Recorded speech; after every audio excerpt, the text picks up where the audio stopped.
Welcome everybody, this is How to English, Teach and Learn with Gav and Em. It's a podcast about teaching and learning English as a foreign language. All opinions stated are personal and references will be given when necessary.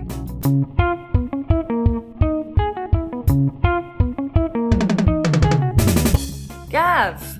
Em. Book Club. Episode 23. Book Club. It's a club for people who love books. Or like books. Yeah. Are interested in books. Yeah. Maybe they have a passion. Maybe they're just curious. Definitely. Or they want to be part of a group of people who all share something. That's right. And I identify with this, Gav, because I love reading. I'm always reading a book. I've got a book now that I'm reading, and I would love to talk to someone about it, but I don't know anyone else who's reading this book. So Gav, let's start by describing what you usually do if you're in a book club. How does it work? What is it like? In a nutshell, Em, you get together, you decide on a book, you read a book, and you discuss the book. That's right. And that's all flexible, depending on how you want to do it. The person who's choosing the book could be different every time. You could meet weekly, monthly, once every 6 months, depending on your reading speed. You could decide to read the whole book and then talk about it, or one chapter, or a couple of pages. So it really is a big spectrum. It's a big spectrum of different options. So you got to get the right book club for you and choose a group that you feel comfortable with. And what if you can't find exactly the kind of book club you want to be part of? Start your own one, Gav. Start your own book club. Anybody can do it. That is a wonderful idea. And then you can be in charge and you could choose all the books you want everybody else to read. Yes. You could go online, maybe. Find an online book club, a virtual one that's on an online platform. You haven't even got to go out. You can do it from the comfort of your sofa. These are some very inspiring words, Em. I almost feel like joining one right now. Nothing's stopping you, Gav. Nothing's stopping you. Well, I'm in the middle of recording a podcast, but I'll come back to that. It would be a bit rude if you were to stop now to join a book club. So today's topic, Em, is all about book clubs. How do we make one? What should we focus on during our book club sessions? What activities can we do prior to, during, or after reading the book together? And we might even have a little quiz at the end. Oh, a little quiz at the end. That's my favourite thing. How does all this fit into learning a language, Gav? That is a very good question because, of course, the listeners, readers, watchers of today's show are thinking, a book club, how does that help me teach or learn English? Well, I think you have the answer for us. Practice, Gav. Practice is good. Reading, talking, communicating, listening to other people talking. It's all the skills we need. So you can create your own book club if you're a teacher or if you're a student. Get the other students involved and together you can read, learn, discuss topics. You can write if you want, write essays or comments, opinion pieces. It really is all the boxes ticked, isn't it, for learning a language? It certainly is, Em. And maybe you could even improve your pronunciation, because that's not typical, Em, when you think about reading. But I think if I were reading a book and it mentioned this city in the UK, which is spelt Worcester, I might think it's pronounced Worcester. But I would learn that in fact it's pronounced Worcester, which is in Worcestershire. How would you learn that from a book club? My teacher would tell me. Aha. Or I would check on a good dictionary website that might have the names of cities pronounced for me. Because I wouldn't like to be saying the name of the city incorrectly or the character in the story, for example. That's true. And if you were reading out loud, maybe in the group, somebody might mention that's not pronounced that way, so you will be corrected in a nice, friendly environment. Yeah. Because it can be quite nice. Maybe you sit down during your book club sessions and you might volunteer to read one of the chapters or a few lines, and then you could get your book club mates to correct any errors that you make during that reading session. If you feel comfortable with that, that's a really good idea. So many options here, Em. What would be good is if we were to introduce today's guest, because they could tell us all about creating our own book clubs and some of the considerations that we need to take into account. Definitely, Gav. Let's have a listen now. Hi, my name's Andrew Farmer. I'm from the UK, but I live in Madrid, where I'm a grade 5 teacher, that's children aged 10 to 11, in an international school. I'm also a CELTA qualified teacher, and I help individual students who are preparing to take the Cambridge exams. I'm also a book lover, particularly children's books. It's well recognised that, in the UK at least, we're living in a golden age for children's publishing. That hasn't quite trickled through to Spain, in my opinion. I do see a few good signs, but I realised a couple of years ago that there was a real need for the children I teach who really enjoy reading, but weren't able to find quality literature in English. Many children in Spain read books in English as part of their English lessons, but very often the books that they read are graded reader versions of classics of English literature, or books that have been specifically written for English language learners. Now, these books do have their place, but I could see that there was a space for modern children's literature that hadn't been simplified or rewritten in any way. And so, the Primary Book Club was born. The purpose of the book club is to encourage children in grades 4 to 6 to read more in English and to widen their exposure to the vast selection of children's books available. It works just like any other book club. Once a month we read a book, then meet together during morning break to discuss it. It's as simple as that. Participation is open to anyone and everyone.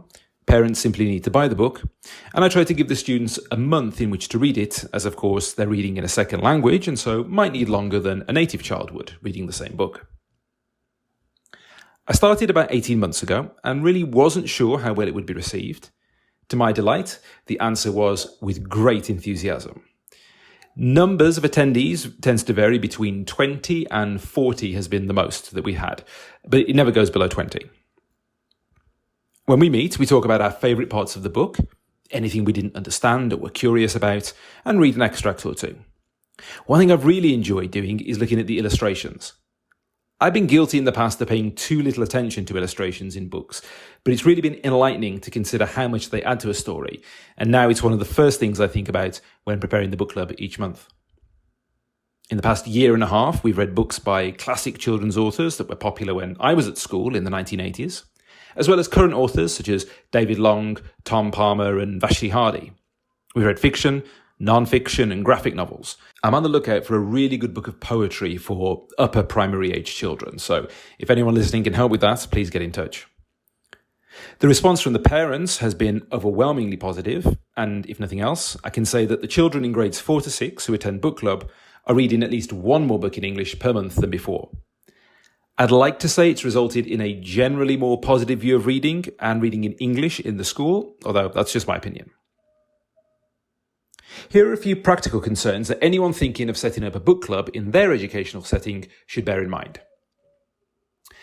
How will attendees of the book club acquire the books?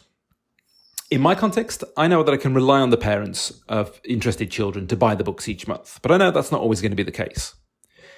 So first of all, wherever you work, do you have a school library of books in English? If not, that's the first thing to think about. What books do you have? For some reason, when I started the book club, I found 12 copies of Fantastic Mr. Fox by Roald Dahl in the cupboard, and so that was the first book that we chose. Could your school or language academy, wherever you work, agree to buy a couple of books each month that you could lend out to children who are interested? That way, parents who wish to and are able to buy the books could do so, but hopefully no child would lose out because, for whatever reason, their parents weren't able to buy the book. How will you choose the books?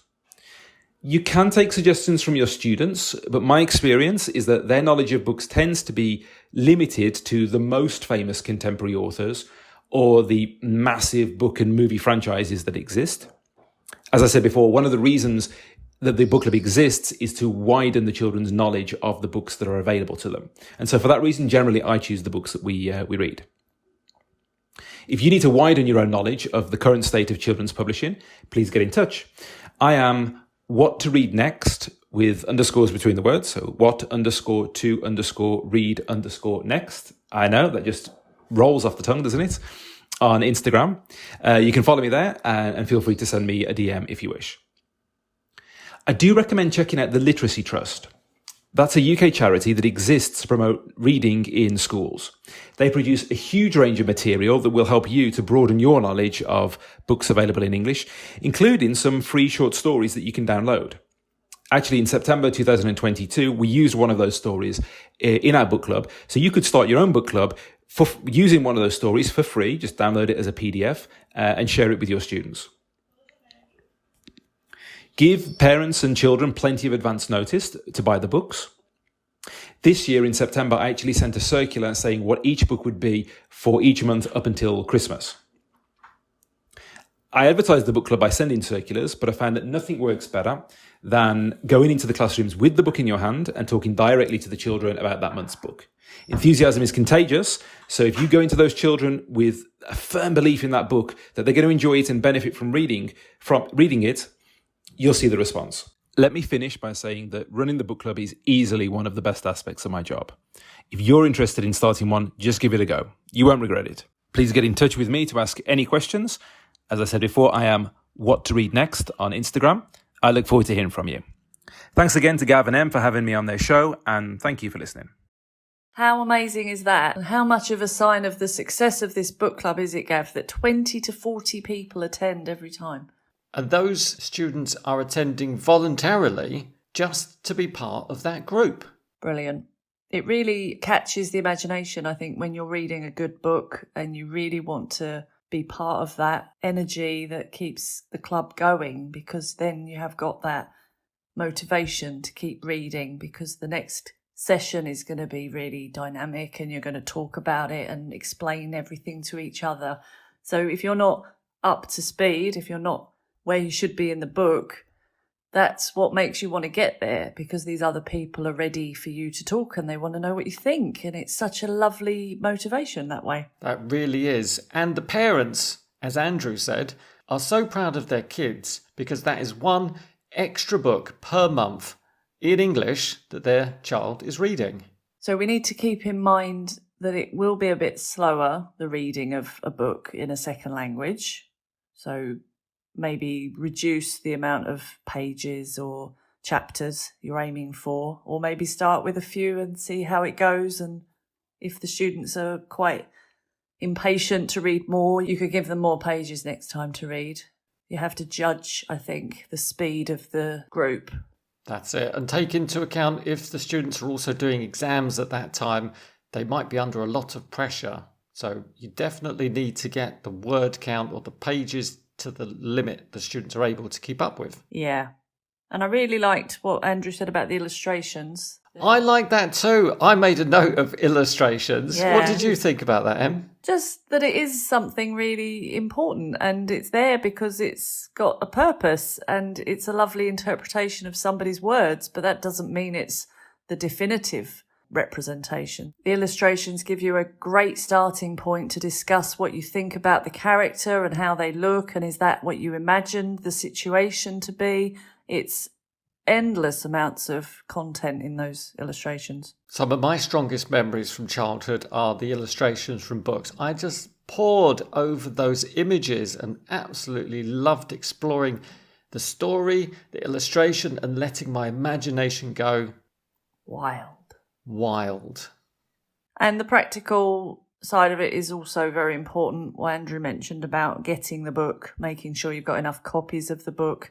Can you get it on a PDF maybe and then just send it to everyone by email? Legally, of course. That's another option in case the library doesn't have enough copies for everybody. There were some really practical tips there from Andrew. I really liked his message, book clubs widen children's knowledge of books available, because it's true that if you're not part of a book club, there may be books, genres even, that you just never come across because they're not the most popular literature that people are reading. They're not in the big stores at the front of the bookshops. So maybe by being part of a group You might find people who are into some really interesting books. And you might get stuck in a genre where you think, I don't like science fiction because I tried one book and didn't enjoy it, so I only read romantic comedy books. But that doesn't mean there's not an interesting science fiction book that you haven't read. And book clubs are a great way to go out of your comfort zone and try something, and you'll probably really like it. Maybe we should start a book club, Em, because as Andrew says, enthusiasm is contagious, and I feel that I might be infected. And I think he's right. It is easy. It's an easy thing to be part of, and it sustains itself. I think it's easy to keep the momentum going. Absolutely. So I'll put links to all the authors that Andrew mentioned and also the Literary Trust, so that if you're interested, you too can take a look at some of these links. According to ihteachingenglish.com, and I'm going to quote them now, participating in the book club in their second language allows students not only to develop skills such as reading, comprehension, speaking and writing, but also use their imagination, expand their vocabulary, get to know their classmates better, and feel more comfortable around them. It also grants students the opportunity to improve aspects of learning language not immediately associated with book clubs, such as pronunciation and intonation. That's exactly what Andrew was talking about. I think all of that is applicable. So the article goes on to explain how to choose books for your book club. Would you like to go through it with me? I would like that, yes. First of all, you need to choose the text. Considerations, Em? Level. Yep. If it's appropriate, topic. Yeah, so think about, have you got very young learners, young adults? Yeah. The size of the book, I guess. You mean how many centimetres or inches? No, length of the story. Because it could be quite heavy if those kids have got to carry those books around every day. I didn't think about that. But also just the time it takes to read Lord of the Rings or one of those very, very chunky books. Yeah. War and Peace, Don Quixote. Might not be the best for a book club unless you want to spend 5 years on it. That is also a consideration. But I'm guessing if you're just starting a book club, start smaller, lower, bit more easy, and then you can build on it. That's right. Also think about some pre-reading activities. What comes to mind, Em? What do you think will happen in the book based on the title? Nice. Picture on the cover? Love it. Have you read any other books by this author? Maybe read the chapter headings. That's a good one. Read the synopsis on the back cover. Yeah. Read the first line of the book. Oh, first lines are always really interesting in books. Yeah. Where do you think it's going? I think all this sort of prediction language is great for this pre-task. But I guess if you've got very young learners, they might not want to speculate very much. Maybe just read the book, look at the pictures, have fun. Maybe then just look at the illustrations, decide on what do you think the characters are doing in the pictures. Yeah, maybe. You could also think about music that evokes the book, the era that the book was set in. Would that be a post-reading task, do you think? It could be a pre, concurrent, or post activity. Okay, I would say you need to know something about the book itself before you decide the music. Or maybe the teacher or the person choosing the book could play some music to evoke some feelings that come up in the book. That could be a nice discussion. That is good. For example, you might want to listen to some Elizabethan music, which is trumpets, flutes, trombones, and clarions, while you're reading Shakespeare. Oh, nice. Or Yoshia Nobuko's Yellow Rose. Perhaps you want some Japanese orchestral jazz. Fantastic. Or with Arundhati Roy's The God of Small Things, you might want to listen to some 1960s Indian music. That all sounds amazing. It does, doesn't it? I think that would really evoke the era that the book's set in. Really give you that feeling of what's happening around the plot of the book. Also, while reading, think about questions about the plot, about the main characters, maybe summarise the story so far. You could look at the vocabulary in detail or expressions and grammar. You could analyse the style. Is it modern? Is it traditional? Is it opaque or easy to follow? What do I mean by opaque, Em? Not clear, not visible. So you might need to start really interpreting things and getting into metaphors, and that could be quite a philosophical conversation. All this is great, and a lot of the books I read have got book club questions at the back on the ebook reader, or if you go online and just put in the name of the book you're reading and then book club questions, sometimes it's done for you. You haven't got to write your own questions.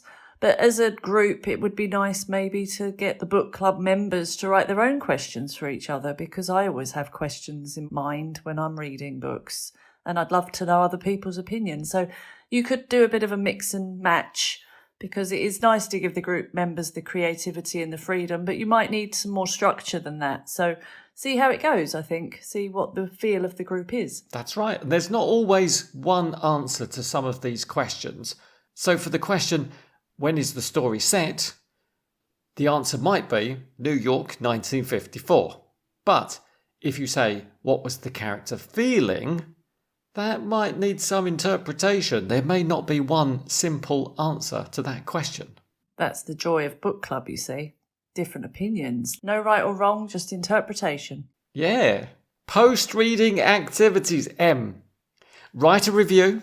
Do you remember season 3, episode 14, where Hera from Speak, Write, Play, who suggested continuing the story from one of the characters in the book? Nice. Or maybe think of an alternative ending. Or write a different perspective of the story from a different character. Write the whole book again, but from a different character's point of view, which I think is absolutely fascinating, because some of the more interesting characters don't really get a central role within the story. So I'd love to hear some of those other perspectives written by the members of the book club. Lots of good ideas there. You could also have a debate on the morals or politics of the characters. If it's an old book, you could talk about how things have changed, if it's still relevant now, if it would be okay to do things like that in this day and age. And maybe that's another consideration for you when you're choosing the book. Is this a relevant book, and is it of interest to everybody? Don't forget, we need to be very aware of cultural diversity and inclusion, and perhaps some of these books that are on book lists are a little bit out of touch with reality now. They're not ticking the 21st century literature checklist. Yeah, so it might be your favourite book, but maybe look at it from a very wide perspective of whether that would appeal to everybody.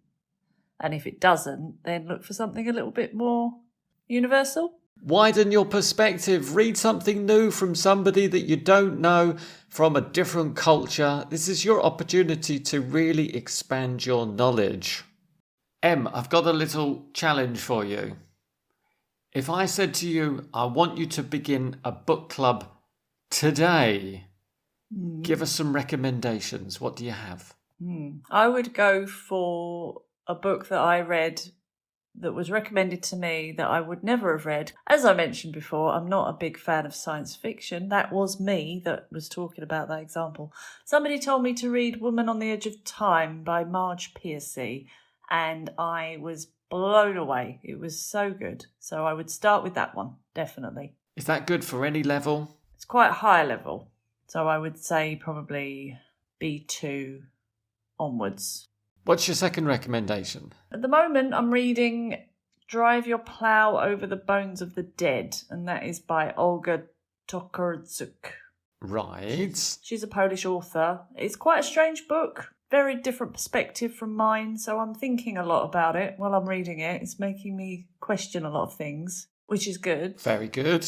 And your third recommendation? I am a big fan of Haruki Murakami, and I know that there's a huge following of his writing, so that's quite a good one actually for lower level groups. And that reminds me that you could also watch the film adaptation of some really big books, and I think one of his has been turned into a film. Yeah, that would be more of a film club. But yes, it would be maybe a good post-reading exercise. I remember when we had reading activities in school that we watched movies along with the book. So it was kind of cool. Yeah. That might inspire students who are less inclined to read. True. Thanks for your recommendations, Em. I will check them out. And I'll put links in the show notes if the followers want to check them out too. So as I mentioned earlier, Em, I've got a little quiz for you. What I've done is I've visited bookstr.com, and the article is called Obscure Book Genres You May Not Know. And I've compiled a little list of genres and subgenres, so this might inspire you to get out of your literary bubble and explore the vast and fascinating world of subgenres. Intriguing. So what I'm going to do is read the genre to you, and then you have to tell me whether it's real or I've just made it up. Ooh, this sounds like fun. It does, doesn't it? I mean, I know the general, like, detective, crime, romance, thriller. These are all typical, aren't they? But are they new subgenres, or have these been going a long time? When you say a long time, what do you mean? More than 10 years? Yeah, I think most of them are. Yeah, some of them are really old, but there's a couple of recent ones in there too. Okay, so I have to guess which ones are actually subgenres and which ones you've made up. Go for it. The first one is Bildungsroman. Bildungsroman. Bildungsroman. Chances are that you are already familiar with this genre. However, you may not have known its specific German word for it. Bildungsroman encompasses a coming-of-age novel with specific focus on the psychological, moral and social shaping of the character, usually the protagonist. The genre was coined during the German Enlightenment. So this would be used in English? Yeah. Bildungsroman. Yeah. Is it real or did Gav just make it up? Well, the description was so intricate and detailed, I'm saying it's real. It is real, and an example is Jane Eyre by Charlotte Bronte or Midnight's Child by Salman Rushdie. I've read both of those and I didn't know what the genre actually was. A lot of the time I read books and I don't know what genre they fit into, so I guess a lot of books fit into genres that you've never heard of. That is absolutely right. Let's try another one. The next one is called Dynamic Realist. Dynamic Realist. It's a genre that deals with the realities of real and mundane life, mixed with surreal and abstract occurrences. Plots are often slow and tedious, yet filled with weightiness of the strange. That sounds exactly like the author I just mentioned, Haruki Murakami, but as far as I know, he's regarded as surrealist realism. But maybe it's the same thing. So dynamic realist? Yeah. I'm going I'm going to say that's real. I just made it up. Oh, I was right what I said. It is that genre. So I am right. I think it's surrealist realism or maybe fantasy realism. I think you are, Em. Let's try another one. Comedy of Manners. This name of the genre says it all. The comedy of manners genre is a satire of manners and the pretension of social class. Historically, there tended to be at least one stock character, a stereotype recognised by the audience. That sounds like somebody describing Jeeves and Wooster or P.G. Wodehouse books. Oscar Wilde, Jane Austen. But is it an actual genre? What was it? Comedy of manners? Yeah? It's real. Yeah. Yeah, Okay. yeah, it's real. Of course it's real. It's comedy of manners. Very good. Next one is Hard Boiled. This genre shares the setting and characters of crime fiction, but its realism and naturalism sets it apart. Detectives in hard-boiled fiction are much more cynical and sombre. The setting is more seedy, and the writing is more graphic and violent. I think I've heard of this. I think it's a real genre. I'm just trying to remember the author that comes to mind, or doesn't come to mind, but I'm trying to remember it. Oh, tell me some. You're absolutely right. This is a real genre, and some of the notable authors are James M. Cain, who wrote Double Indemnity, and Patricia Highsmith, The Talented Mr. Ripley. Oh, right. That's not who I was thinking of. Well done, Em. Another genre is container fiction. This unusual fiction genre centres around characters trapped within a place where their perspectives and beliefs are limited. where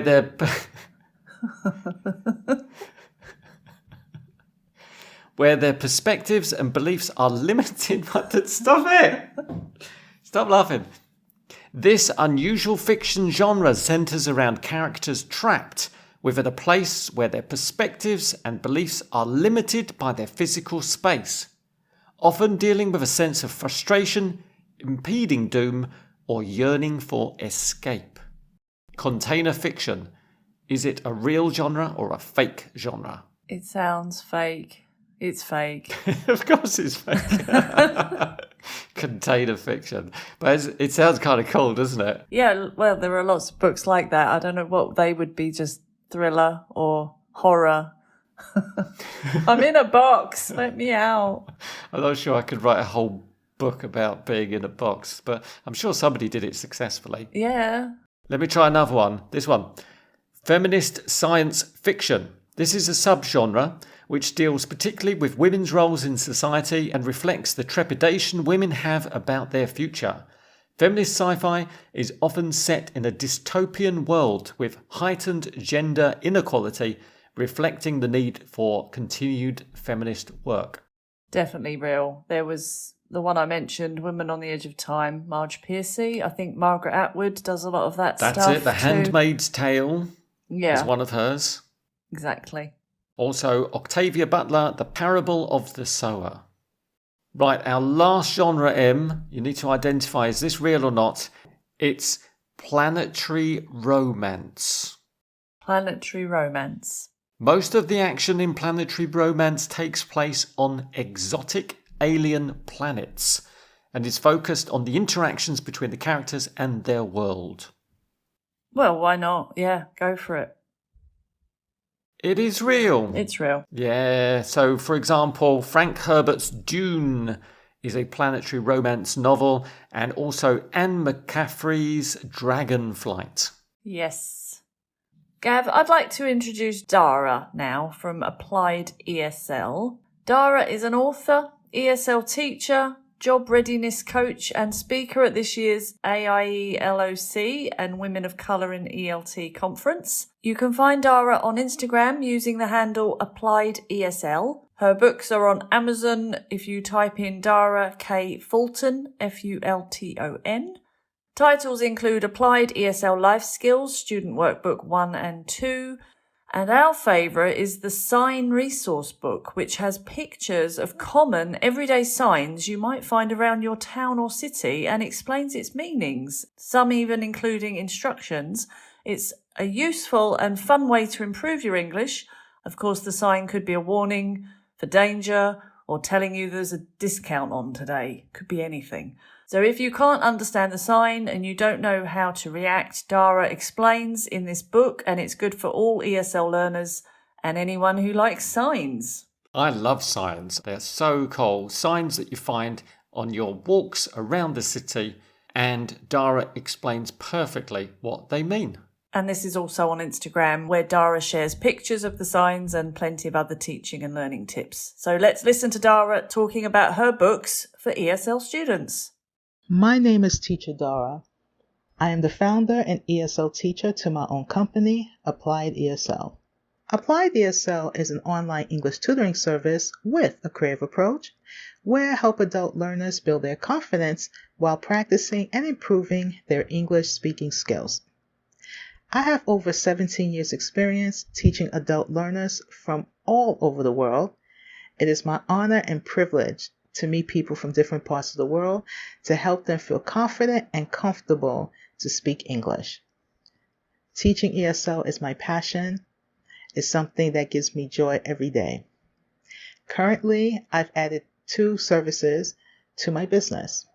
ESL coaching, which is coaching for anyone who's interested in becoming an ESL teacher or ESL tutor, and job readiness coaching, which is for anyone who's looking to find work, transition into a new job or career. But for the job readiness coaching, I should mention that the goal is to reach ESL middle-aged adults. Why middle-aged? Well, I am 41 years old and proud. And one of the things I've learned from my experience working as a job developer, as well as ESL teacher many, many years ago for a nonprofit organization, is that there's not enough push and attention for middle-aged adults either entering the workforce or transitioning within the workforce. There is something called age discrimination, unfortunately, and many middle-aged adults may not feel confident to pursue another job because they are in competition with people way younger than them. They may not get that support that they need. And I'm here to change that. I'm here to help middle-aged adults feel that it's not too late for them. And you are coming into the workforce, or you're transitioning in the workforce or within the workforce with plenty of experience, a lot of life skills, job skills, language skills. There's so many things that middle-aged adults or older adults can bring to the table. And I want my middle-aged adults to feel that they can do this. And for my ESL adults particularly, I want them to feel confident that although English may be their second language, it should not hinder them from pursuing what they want. I am an author to 4 books. 3 of them are ESL books. 2 are called the Applied ESL Life Skills Student Workbook 1 and 2. And this is a general workbook that covers topics such as job search and interview, going to the doctor, going to the pharmacy, informal English, phone etiquette, reading street signs. And these books I created because I really focus all of my lessons on life skills, the things we do in our daily life. And it's important, and this is something I'm very passionate about, to offer materials that students can actually relate to. Now, although the pictures that I've taken is from my hometown, but let's face it, we all have to use a cell phone. We all have to learn how to communicate. We all have to buy food at a supermarket. So although the pictures might be from my hometown, but it's a good starting point for students, even in their own countries, to see something that they can actually relate to and utilize the English language in the tasks that they want to do. For example, if you have to go to the doctor and explain your symptoms, they'll know how to do that. My latest book that I just published this year is called the Signs Resource Book. On my Instagram, I am known as the Sign Lady because I personally love taking pictures of street signs, store signs, instructions, as well as COVID-19 signs. And the reason why I like signs so much is because they're everywhere. They are everywhere, but they are a great way of learning how to practice your reading skills and your instructions. Signs give us directions, and it is so important to incorporate that when you are learning a new language. So I've created this book where I showcase different signs with their names and the definitions, and it's a great resource book for pretty much anyone who's interested in learning about signs. On my Instagram, I currently am doing a project where I'm giving everyone a chance to showcase signs from their countries, their cities, or if you're here in the United States, their home state. And they're not just sending me these pictures for just any reason. It's a way for us to have a cultural exchange, and it's also a way for us to learn together. And one of the things I'm happy to announce is every participant who sends me a picture from their country of a sign will get a free copy of what I'm currently working on, which is the Science Resource Book 2. And this is my gift to all those who have supported me, the Applied ESL family, and have participated in this project. My goal in life and as an ESL teacher is to make a difference in the world, one lesson at a time. And my motto is always try your best, because when you try your best, you certainly will do your best. Thank you, Dara. Your online coaching classes sound absolutely amazing. And through your experience of teaching students from all over the world, I'm sure your current students will benefit massively from your tuition. I like the demographic she's going for with the middle-aged thing. I really understand what she's saying. There is that lack of motivation and a little feeling maybe of being left behind. So that's really nice to focus on that age group. Dara really laid out the challenges for middle-aged adults and older. And of course, if English isn't your first language, it shouldn't hinder your progress in life. And you should have the same opportunities as everybody else. Definitely. And I think we both share the passion for signs and how useful they are in the classroom or learning a language. It's always a great conversation starter. And as Dara says, they are everywhere. Signs are, what's that really good word, Gav? They're everywhere. They're ubiquitous, Em. They're ubiquitous. So we should use these resources that are ubiquitous because we all see them and we all are familiar with them. It's a great way to teach instructions, as Dara said. If you want to teach your students have to, don't have to, mustn't, these modal verbs are connected directly to signs. Yeah, they fit perfectly. And if you're a student, of course you need to know what these signs mean. Maybe there's a 50% discount in your favourite clothes shop and you need to be there on Tuesday morning before 10:30.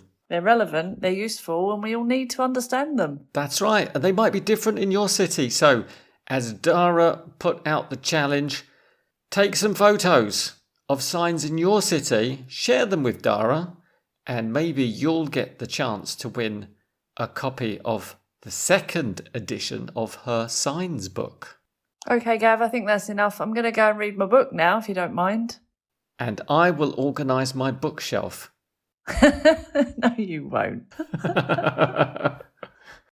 Next time, Gav, we will continue with the next chapter of our podcast. And we're on the same page.